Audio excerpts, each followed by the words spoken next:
Welcome to Blizzard Fire. We hope this video helps fire up your solution. In this video, I will explain how to make white sauce enchiladas.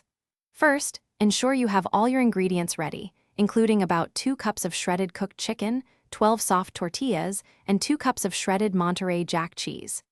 This easy method simplifies the process, allowing you to enjoy a delicious meal without extensive preparation. We will cover each step, from preparing the filling to baking, ensuring a perfect result every time. Get ready to create a comforting dish that everyone will love. Next, let's prepare our filling. Take your 2 cups of cooked chicken and shred it finely. Combine this with 1/4 cup of diced green chilies for a subtle kick. Now, it's time to get your tortillas ready. Gently warm 12 corn or flour tortillas. This makes them much easier to roll without tearing.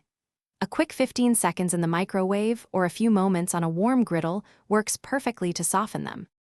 Now for the fun part, assembling your enchiladas. Take each warm tortilla and spoon about 1/4 cup of your chicken and green chili mixture down the center. Add a generous sprinkle of shredded Monterey Jack cheese over the filling. Carefully roll each tortilla tightly, ensuring the filling stays inside. Place the rolled enchiladas seam side down in your prepared 9x 13-inch baking dish, arranging them snugly in a single layer. Finally, let's make that delicious white sauce and get these baking.